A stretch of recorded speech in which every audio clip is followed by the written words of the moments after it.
नमस्कार, मुद्दे की बात में आप सभी का स्वागत है। मैं हूं आपके साथ यशु शुक्ला और आज बात करेंगे गेम नहीं मौत का जाल।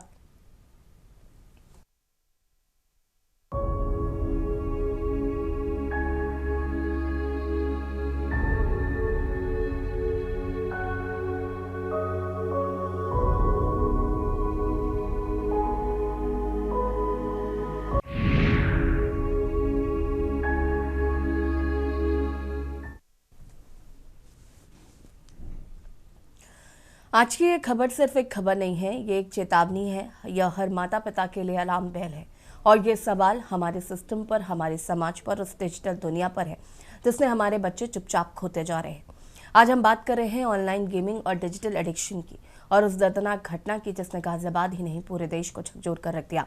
उत्तर प्रदेश के गाजियाबाद से एक ऐसी खबर सामने आई जिसे सुनकर हर माँ बाप की रूह कांप जाए। टीला मोड़ थाना क्षेत्र की Bharat city society B1 tower की 9वीं मंजिल और देर रात करीब 2 बजे 16 साल की निशिका, 14 साल की प्राची और 12 साल की पाखी, 3 सगी बहनें एक साथ बालकनी से कूद जाती हैं। तीनों को अस्पताल ले जाया जाता है लेकिन डॉक्टर उन्हें मृत घोषित कर देते हैं। मौके से पुलिस को एक 8 पन्ने का सुसाइड नोट मिला है। उस नोट में कोई दुश्मनी नहीं है, कोई ब्लैकमेलिंग नहीं है, कोई जबरन टास्क की पुष्टि नहीं है। बस लिखा है, हमें गेम से बहुत प्यार है, हम गेम नहीं छोड़ सकते। और आखिर में पापा आई एम सॉरी। सोचिए, एक 12 साल की बच्ची और एक 14 साल की बच्ची मौत से पहले अपने पिता से माफी मांग रही। सवाल ये नहीं है कि गलती किसकी थी, सवाल ये है कि हम कहाँ चूक गए। परिवार का कहना है कि तीनों बहनें पिछले 2 साल से स्कूल नहीं जा रही थी। ज्यादातर समय मोबाइल गेम और डिजिटल कंटेंट में बीतता था। कुछ दिन पहले परिवार ने मोबाइल इस्तेमाल पर रोक लगा दी थी और यहीं से एक खतरनाक मोड़ शुरू हुआ। आज ऑनलाइन गेमिंग सिर्फ टाइम पास नहीं है, ये मेंटल एडिक्शन बन चुका है। WHO यानी विश्व स्वास्थ्य संगठन खुद कह चुका है कि गेमिंग डिसऑर्डर एक मानसिक समस्या है। बच्चे धीरे धीरे रियल वर्ल्ड से कटने लगते हैं। स्कूल से दूरी, दोस्तों से दूरी, परिवार से चिड़चिड़ापन और फिर एक ऐसी दुनिया जहां हारना मंजूर नहीं होता। एक सवाल हम सबको पूछना चाहिए कि आखिर बच्चे गेम से इतना जुड़ क्यों जाते हैं? क्योंकि गेम में उन्हें तुरंत पहचान मिलती है। वहां कोई रिजल्ट कार्ड नहीं है, कोई फेल होने का डर नहीं है, बस एक क्लिक और जीत का एहसास। लेकिन असली दुनिया में पढ़ाई का दबाव, तुलना, डांट और उम्मीदों का बोझ। पुलिस जांच में कोरियन कल्चर का जिक्र सामने आया। आज के ड्रामा, K-पॉप और डिजिटल फैंटेसी बच्चों के दिमाग पर गहरा असर डाल रही है। समस्या कल्चर नहीं है, समस्या है हद से ज्यादा जुड़ाव। जब बच्चा अपनी पहचान एक वर्चुअल दुनिया में खोजने लगे तो खतरा शुरू हो जाता है। हम सोचते हैं कि बच्चा घर में है, सुरक्षित है, लेकिन आज खतरा घर के अंदर है, मोबाइल की स्क्रीन में है। हमने बच्चों को फोन तो दे दिया लेकिन डिजिटल अनुशासन नहीं सिखाया। ना समय सीमा है, ना बातचीत है, ना निगरानी है, ना भावनात्मक जुड़ाव है। इस केस में भी मोबाइल बंद किया गया है लेकिन बच्चे से बात नहीं की गई। याद रखिए, जब आप बच्चे से उसकी दुनिया छीनते हैं तो पहले उसकी भावनाएं समझनी होती। ये खबर हमें बताती है कि ऑनलाइन गेमिंग मजाक नहीं है। ये बताती है कि बच्चों की चुप्पी अक्सर खतरे का संकेत होती है और ये भी अगर समय रहते बात ना की जाए तो पछतावे के अलावा कुछ नहीं बचता। क्या आप जानते हैं आपका बच्चा फोन में क्या देख रहा है? क्या आपने आखिरी बार दिल से उससे कभी बात की है? क्या आप सिर्फ रोकते हैं या समझाते भी हैं? अगर आपके आसपास कोई बच्चा अकेलापन महसूस कर रहा है, अचानक चुप रहने लगा है या गेम और मोबाइल से असामान्य लगाव दिखा रहा है तो इसे नजरअंदाज ना करें। बात करें, समय दें, मदद ले। ये खबर 3 मासूम जिंदगियों की नहीं है, ये खबर हम सबकी जिम्मेदारी की है। भारत सिटी में ही रहती हूँ और इसी टावर में रहती हूँ जहाँ से 3 बच्चियों ने अभी आज सुसाइड करा है। मतलब बहन जी, जो बच्चियाँ हैं, आप मिलते होंगे, देखते होंगे, कैसा व्यवहार क्या लगता है आपको? मुझे तो बच्चियाँ नॉर्मल ही लगती थी। हमारे घर कंजक जीवने में भी बच्चियाँ आई थी, हमने बुलाया था उन बच्चियों को। जब हम लोग कन्या जीमते थे तो बच्चियाँ तब आई थी।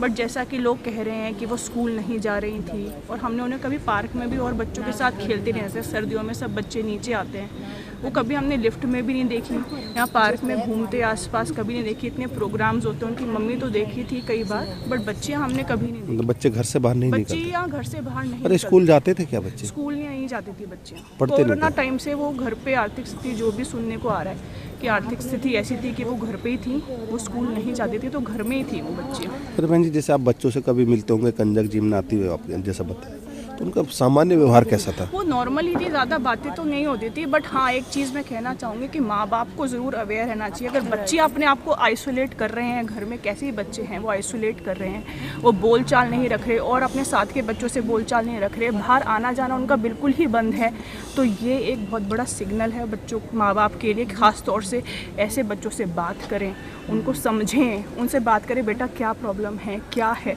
अगर वो देख रहे हैं कि बच्चे बहुत ज़्यादा मोबाइल में या किसी चीज़ में घुसे में, तो देखें वो मोबाइल में किस तरह की जानकारी ले रहे हैं, क्योंकि बच्चा अपनी मर्जी से ऐसे वायलेंट गेम्स नहीं करता अगर वो मेंटली डिस्टर्ब ना हो। आज 4 फरवरी के अर्ली मॉर्निंग में, अर्ली आवर्स में करीब 2 बजे PRV के माध्यम से सूचना प्राप्त हुई, जिसमें 3 लड़कियों ने ऊपर से कूदने की सूचना प्राप्त हुई थी।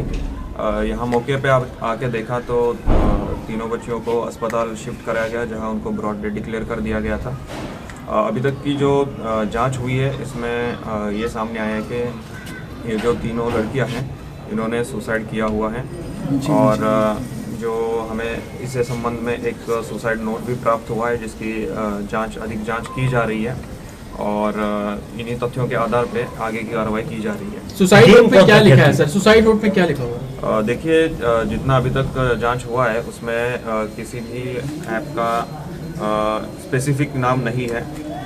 एक जो बताया उसमें लिखा गया है, उसमें इतना क्लियर हो रहा है कि ये जो तीनों लड़कियां थी ये कोरियन कल्चर से इन्फ्लुएंस थी, और उसी के बारे में ये सारा नोट लिखा हुआ था उन्होंने, और उसी के चलते उन्होंने ये सुसाइड किया हुआ है। इस समय मैं मौजूद हूं थाना टीला मोड़ क्षेत्र की भारत सिटी सोसाइटी में, जहां पर देर रात 3 सगी बहनों ने 9वीं मंजिल से कूदकर आत्महत्या कर ली है। आपको बता दें कि मोबाइल की लत और गेम के चलते ये मामला अभी तक सामने आ रहा है। यहाँ पर तमाम पुलिस अधिकारी मौजूद हैं, कर्मचारी मौजूद हैं, और जो जांच है उस जांच में पुलिस जुटी हुई है। लगातार जिस तरह की जो घटनाएं हो रही हैं मोबाइल के चलते, जो मामले सामने आते हैं, लगातार कहा जाता है कि बच्चों को मोबाइल से दूर रखें, लेकिन मोबाइल की लत ने एक हंसते खेलते परिवार को उजाड़ दिया है।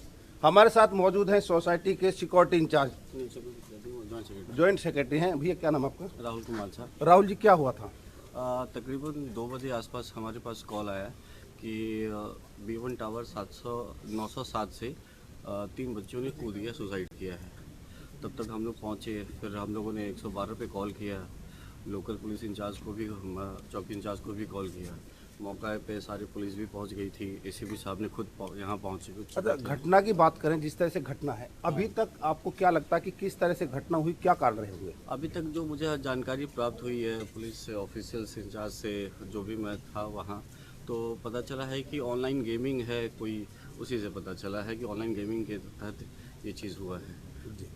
तो कहा जा सकता है कि ऑनलाइन गेमिंग एक ऐसा नशा, जिस नशे के चलते अपनी ज़िंदगी की परवाह भी नहीं की, और एक साथ, यानी जो तीनों बहनें थी एक साथ यहाँ बिल्डिंग पर कूदी हैं, और रसोई के माध्यम से, क्योंकि जिस तरह से जब मोबाइल छीन लिया गया था, जैसा कि सूत्र बता रहे हैं कि मोबाइल लेने के बाद जो तीनों बहनें थी, मंदिर, जो घर में मकान में मंदिर बना हुआ था, उस मंदिर में गई, और अंदर से गेट बंद करने के बाद रसोई में कुर्सी लगाकर, क्योंकि विंडो ऊंची होने के कारण वहां तक नहीं पहुंच पा रही थी, कुर्सी से विंडो पर पहुंची और नीचे कूदी। आपको बता दें कि पुलिस को वो मोबाइल भी फ़ोन मिल चुका है, जिस मोबाइल फ़ोन से गेम खेलती थी, और कुछ ऐसे लिटरेचर, यानी कि कुछ लिखे हुए भी मिले हैं, जिसमें वो कोरियन को सपोर्ट करते थे, और जिस तरह से आत्महत्या, क्योंकि यहाँ पर जो गेम है, बताया जाता है कि उस कोरियन गेम में जो दिशा निर्देश मिलते हैं उसी का सबको पालन करना होता है, चाहे वो कुछ भी कहें, यानी कि जिस तरह वो कहेंगे वही करना होगा। तो कहीं ना कहीं एक मोबाइल की लत ने हंसते खेलते परिवार को उजाड़ दिया है। जयवीर मावी, के न्यूज़, गाजियाबाद।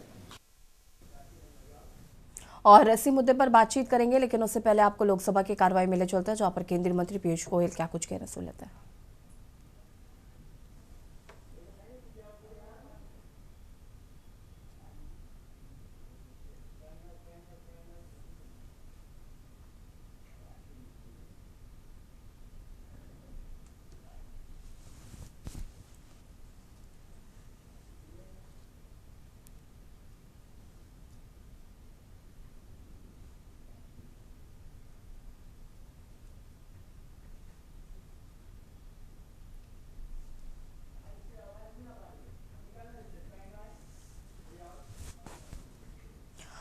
और बात कर रहे हैं गेम नहीं मौत का जौर चर्चा इसी पर मेहमान हमारे साथ जुड़ चुके हैं, उनसे आपका परिचय करा देते हैं। डॉक्टर वीएन त्रिपाठी पूर्व डीजीएमई हमारे साथ जुड़ चुके हैं। नाहिदा कील जी सामाजिक कार्यकर्ता हैं हमारे साथ जुड़ चुके हैं। रीता मित्तल समाजशास्त्री हैं हमारे साथ जुड़ चुके हैं। जयवीर मावी जी संवाददाता गाजियाबाद से हमारे साथ जुड़ चुके हैं। पहले सभी तो आप सभी का बहुत बहुत स्वागत है। शुरुआत जयवीर से करते हैं। जयवीर, इस पूरे मामले को लेकर अभी फिलहाल क्या कुछ अपडेट निकलकर सामने आ रहा है? देखिए, जिस तरह से जो मामला हुआ है, इस मामले को लेकर पूरा प्रशासनिक अमला या पुलिस प्रशासन भी एक तरह से यहाँ पर पहुंचा है। डीआईजी भी यहाँ पहुंच चुके हैं और जो घटना स्थल का निरीक्षण, इसके बाद जो परिवार के लोग हैं, यानी कि जो बच्चों के पिता थे, माता थे, उन लोगों से भी बात की है और सभी से बात करने के बाद जो पुलिस है, अब इन्वेस्टिगेशन की बात करें, हालांकि जो बच्चे थे उनका एक डायरी भी पुलिस को मिली है। जिस डायरी में उन्होंने इस कोरियन ऐप का जिक्र किया है और एक सुसाइड नोट जिसमें उन्होंने लिखा है कि पापा मुझे माफ कर दीजिए और हम इस गेम को नहीं छोड़ सकते, हम आपको छोड़ सकते हैं, ऐसा उनके पिताजी ने भी बताया है। और जो सुसाइड नोट है उसमें भी इस जो गेम है इसका जिक्र किया गया है। हालांकि डायरी की बात करें तो डायरी में तमाम पन्ने यहाँ पर लिखे हुए हैं, जिसमें जो डायरी पुलिस के कब्जे में, पुलिस अब तमाम पहलुओं पर जांच भी कर रही है। जो मृतका जो बच्चियां थी, उनका जो मोबाइल फोन है वो पुलिस के कब्जे में। हालांकि पुलिस के अधिकारियों का कहना है कि जो मोबाइल फोन था उसको जो उसकी जो चैटिंग थी वो डिलीट कर दी गई थी और उसके बाद में जो अब उसको रिकवर किया जाएगा और उसके जो रहस्य हैं उन रहस्यों को भी खंगाला जाएगा। कहीं ना कहीं जिस तरह से तमाम अभी तक की हम बात करें तो कुल मिलाकर यहाँ पर जो गेमिंग ऐप थी एक ऐसा माध्यम निकल रहा है कि जो क्या ये आत्महत्या है उनका कारण माना जा सकता है। कि जो स्थानीय निवासी उनका भी कहना है कि जो बच्चे थे वो घर में ही रहते थे और बाहर नहीं निकलते थे। यहाँ पर एक प्रत्यक्षदर्शी भी मिली थी जिन्होंने पुलिस को सूचना दी, जिन्होंने इन तमाम जो चाहे एम्बुलेंस यानी कि 112 के माध्यम से एम्बुलेंस और पुलिस को भी सूचना दी, जिसके बाद यहाँ पर पुलिस पहुंची थी। तो ऐसा कहा जा सकता है कि जो उन्होंने बताया कि वो उनका जो फ्लैट है आमने सामने का फ्लैट, साइड का फ्लैट है, जहां से वो बालकनी दिखाई देती है, उस बालकनी से उन्होंने उन्हें लटकते हुए भी देखा और वो दौड़कर जब तक नीचे आए तब तक तीनों बच्चे गिर चुके थे और तीनों की मौके पर ही मौत हो चुकी थी। तो कहीं ना कहीं जयवीर, पूरी तरह से मेरा सवाल ये है कि क्या तीनों बच्चों के पास अलग अलग मोबाइल था?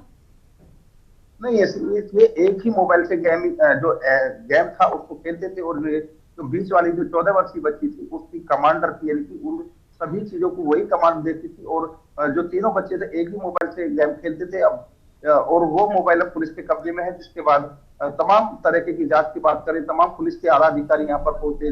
डीआईजी केशव कुमार चौधरी और डीआईजी आलोक प्रियदर्शी यहाँ पर पहुंचे, डीसीपी जो तहसीलदार है वो, यानी कि तमाम पुलिस के अधिकारी यहाँ पर पहुंचे और तमाम पहलुओं पर जांच की बात कर रहे हैं। हालांकि जो बच्चियां थी वो विद्यालय के लिए जा पा रही थी, कोई आर्थिक कारण भी इस परिवार के सामने थे। तमाम जो ऐसे पहलू हैं, तमाम ऐसी चीजें हैं जिनका भी खुलासा होना, और पुलिस कई एंगल पर जांच पड़ताल इस मामले में कर रही है। और जो मोबाइल है उसकी रिकवरी के बाद भी इस मामले से बहुत सारे पर्दे जो रहस्य हैं वो निकल पाएंगे, क्योंकि जो मोबाइल था उसको डिलीट करना एक अपने आप में सवाल खड़ा कर रहा है कि जो मोबाइल की चैट की आखिर वो किसने डिलीट की और क्यों डिलीट की। क्योंकि जो डायरी थी वो डायरी पुलिस को मिल चुकी है, उस डायरी का भी पुलिस। जयवीर, एक सवाल और फटाफट जवाब दीजिएगा कि क्या ये मामला इतना सिंपल है जितना ये दर्शाया जा रहा है? ठीक है, आपके पास वापस आएंगे, लेकिन उससे पहले लोकसभा की कार्रवाई में चलते हैं और पीयूष गोयल क्या कुछ कहना सुन लेता है।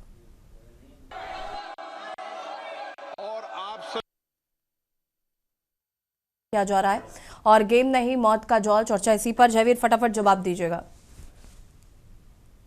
देखिए, जो अभी तक की जो चीजें हैं वो कहीं ना कहीं कई चीजों पर चीजें निकल कर आ रही है। गैप की एक कारण है, लेकिन कहीं ना कहीं आर्थिक स्थिति भी इसमें कारण हो सकती है, क्योंकि जो परिवार है उसकी आर्थिक स्थिति, जो उनके पिता हैं वो शेयर ट्रेडिंग का काम, ऑनलाइन ट्रेडिंग का कार्य करते हैं, हो सकता है कहीं बड़ा नुकसान हो या कोई अन्य कारण भी हो सकते हैं। हालांकि अभी तक की जो चीजें है उसमें जो बच्चियां थी वो मोबाइल पर कोरियन जो एप्लीकेशन उसके माध्यम से गेम खेलती थी। और पुलिस भी अभी कई पहलुओं पर, क्योंकि पुलिस के जो अधिकारी उन्होंने भी जिस तरह के जो बयान दिए वो कहीं ना कहीं और भी इशारा कर सकते हैं। लेकिन इसमें अभी तक जिस तरह से जो सुसाइड नोट है, उस सुसाइड नोट के अनुसार तो जो अभी तक का एंगल निकल कर आ रहा वो यही है कि जो ऐप है उसके जो कमांड, क्योंकि कहा जाता है कि इस खेल में जो वहां से आदेश आते हैं उसी आदेश का पालन करना होता है। जयवीर, वापस आएंगे आपके पास। हमारे साथ यहाँ पर रीता मित्तल जी जो कि समाज शास्त्री है वो भी जुड़ी हुई है। रीता जी कैसे देख रही हैं इस पूरे प्रकरण को? सबसे पहले तो ये प्रकरण बहुत ही एकदम से संगीन है। समझ में नहीं आ रहा कि किसको जो है क्या सोचे। 3 लड़कियां, वो भी घर छोटी लड़कियां, 16, 14 और 12 साल की लड़कियां, और उनका जो लोगों ने किया है ये कृत्य, ये तो बहुत ही संगीन है। और मैं तो ये भी कहूंगी कि अभी पता चल रहा है कि इस मोबाइल ऐप जो मोबाइल से निकाल दी गई, ये किसने किया, ये भी सोचनीय विषय है। और मैं तो कहती हूँ आजकल के माँ बाप को अपने घर में देखना चाहिए। अगर बच्चियां स्कूल नहीं जा रही थी, या अभी पता चल रहा है स्कूल भी नहीं जाती थी, किसी से बातचीत भी नहीं करती थी, तो उनको देखना चाहिए था ये क्यों ऐसा कर रही हैं। कि इसमें ये कारण ये भी है कि माता पिता को बच्चों के साथ संवाद करना चाहिए, उनसे पूछना चाहिए क्या उनकी प्रॉब्लम है, क्या पता वो मानसिक दृष्टि से किस तरह से परेशान थी, जो अपना सारा समय उसी ऐप के अंदर, उसी गेम खेलने के अंदर निकाल देती थी। तो ये प्रश्न जो है, ये जो कहना है कि माँ बाप के साथ साथ अगर जो है और लोगों को भी, जैसे स्कूल में गई हैं, कुछ लोग कहते हैं स्कूल में गई हैं, जाती थी, कभी कभी जाती थी, कभी नहीं जाती थी, तो मेरी तो यही कहना है कि माता पिता को और सबको, समाज के जितने लोग हैं, अपने बच्चे को अगर कोई कृत्य देखते हैं ये गलत कर रहा है, उसको बात करनी चाहिए। अगर आजकल का टाइम ये हो गया, बच्चों से आदमी संवाद नहीं करता है, बातचीत नहीं करता है, वो सोचता है बच्चे को मोबाइल दे दिया है तो मोबाइल से वो सही काम कर रहा है, वो जरूरी नहीं है। पर ये देख के तो लगा कि बहुत ही गलत काम हुआ। और मेरी एक अपील और भी है माता पिता से, समाज के नाम भी, कि इसमें हमारे बच्चों को समय दें। और इसके अलावा प्रशासन से भी कहूंगी कि जो भी स्कूल कॉलेज हैं उनमें भी कहा जाए कि बच्चों से काउंसलिंग की रही जाए। जो क्योंकि कभी कभी होता है बच्चों को जबरदस्ती कोई विषय दिला दिया जाता है, बच्चा नहीं चाहता है, तो उससे भी वो डिप्रेस होता हैगा। तो इसलिए स्कूल वाले भी ध्यान दें, सारी चीजें करें। और ये जो घटना हुई है वाकई बहुत ही दर्दनीय है, सुन के एकदम से रोंगटे खड़े हो जा रहे हैं कि क्या बच्चे कर रहे हैं। आजकल वो अपना भविष्य भी नहीं देख रहा है, क्या सोचते हैं कि सोचते हैं हम मर के अपनी जान खो के पूरा परिवार को ऐसी लगता छोड़ गए। ये भी एक सोचने दृष्टि है। ठीक है, वापस आएंगे। पूर्व डीजीएमई हमारे साथ जुड़े हुए डॉक्टर वीएन त्रिपाठी जी, बहुत बहुत स्वागत है एक बार फिर से आपका। वीएन त्रिपाठी जी, सबसे पहले तो ये जो घटना हुई है, 3 बच्चियों का एक साथ सुसाइड करना, इसको आप कैसे देख रहे हैं? क्या ये इतना सिंपल है कि एक गेम की वजह से 3 लोगों ने सुसाइड कर लिया? और क्या एक गेम किसी के ऊपर इतना ज्यादा हावी हो सकता है कि बच्चे सुसाइड कर लें? और एक साथ कैसे पॉसिबल है? मैडम, बिल्कुल आप जो कह रही हैं मैं हैरान हूं और दुखी हूं और मुझे बहुत दर्द है। एक तो ये कि एक छोटी सी घटना की पेरेंट्स ने मोबाइल ले लिया, तो बच्चों ने ये सोचा कि मोबाइल नहीं, मोबाइल गेम नहीं, मेरी दुनिया खत्म हो गई। मैं चूंकि एक किशोर रोग बाल और किशोर रोग विशेषज्ञ हूँ, और ये मगर मैडम समाज में होती रहती हैं। जैसे कानपुर में एक बच्ची थी 15-16 साल की, मोबाइल बहुत देखती थी। माँ बाप ने रात में उससे मोबाइल लिया और सुबह वो फांसी लगा ली। ये घटनाएं यदा कदा होती, मगर सामूहिक रूप से 3 किशोरियां यानी 12, 14, 16 साल की आत्महत्या के लिए समझौता किया है। ऐसा लगता है हाँ। कि उनके इमेच्योर माइंड ने सुसाइड पैक्ट कहते हैं इसको, कंडीशन साइकोलॉजी की भाषा में, और मानसिक रूप से इतना तैयार कर लिया तीनों को, तो एक तरह का सुसाइड पैक्ट है मैडम। और जैसा कि अभी हमारे मैडम कह रही थी, हमारी दूसरी पैनलिस्ट, कि बिल्कुल माता पिता का एक तो बहुत बिजी रहते हैं और किशोर बच्चों के ऊपर उतना ध्यान नहीं दे पाते, खासकर जो बड़े बच्चे होते हैं 10 साल से ऊपर, 12, 14, 15, वाइसी वर्षा भी है। बच्चे जो किशोर होते हैं, किशोर किशोरियां, वो माँ बाप की ज्यादातर सुनते नहीं मैडम। और मोबाइल नहीं तो दुनिया नहीं, मोबाइल गेम नहीं तो दुनिया नहीं, जैसा कि उन्होंने लिखा भी है। आप बता रहे हैं जो सुसाइड नोट लिखा है उसमें लिखा है कि मोबाइल गेम नहीं, मोबाइल नहीं तो दुनिया नहीं, यानी अपना शरीर ही खत्म कर दिया, अपना जीवन खत्म कर दिया।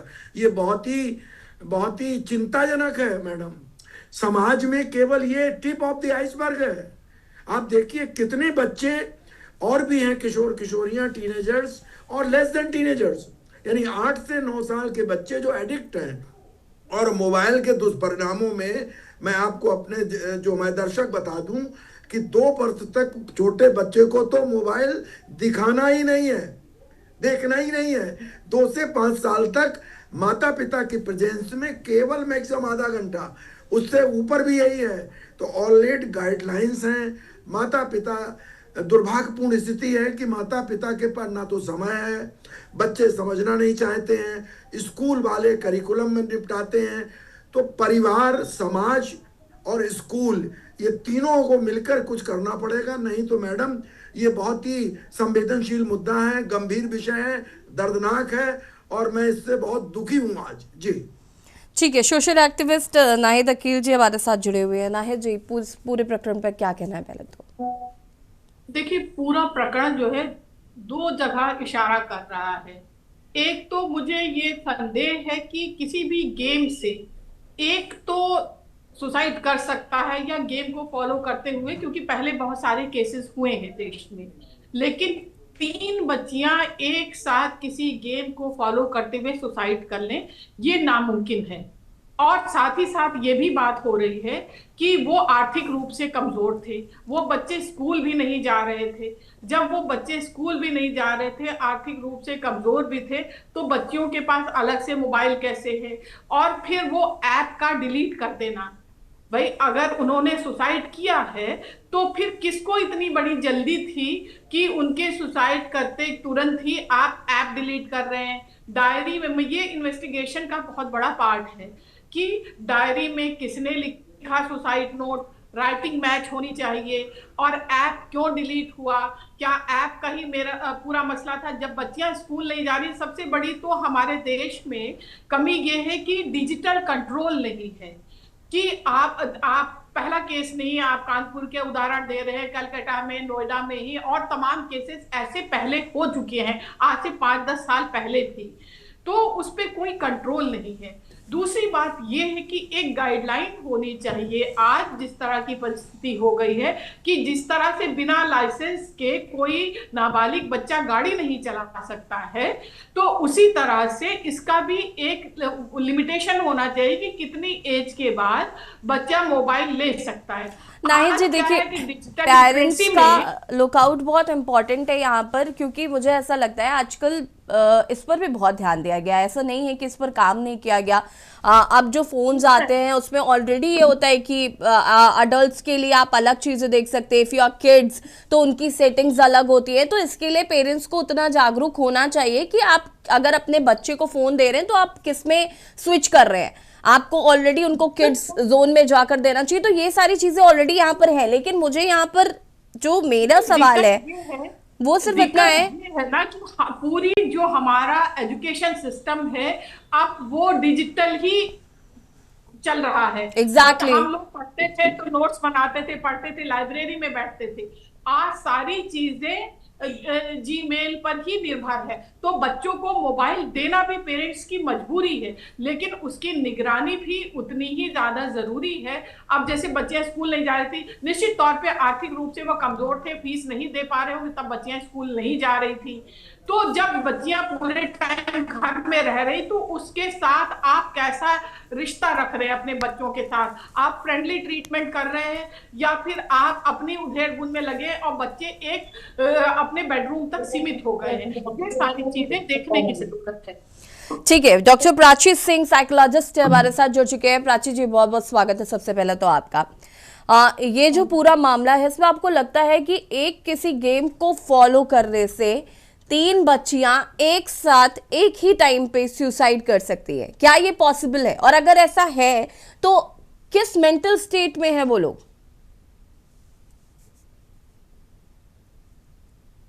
जी, कई बार ऐसा होता है कि बच्चे किसी जाल में फंस जाते हैं। तीनों बच्चे एक साथ खेल रहे थे, इसमें कहीं ना कहीं अभिभावकों की जिम्मेदारी होती है। इस सबके पीछे अभिभावकों को ध्यान देना चाहिए कि बच्चे का क्या व्यवहार है, बच्चे फोन में क्या कर रहे हैं। आजकल बच्चे पढ़ाई के लिए फोन ले लेते हैं, कई बार गेम खेलने लगते हैं उस दरमियान, तो उसमें अभिभावकों का मेन रोल होता है। अभिभावक ये तय करें कि बच्चों का स्क्रीन टाइम क्या है, बच्चे मोबाइल में क्या कर रहे हैं।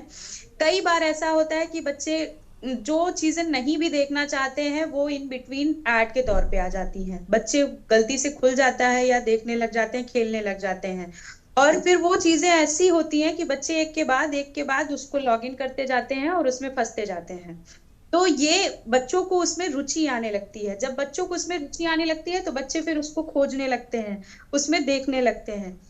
इसमें जब पेरेंट्स नहीं देखते हैं तो बच्चे उस जाल में फंस जाते हैं और अंत में जाके ये कदम उठा लेते हैं।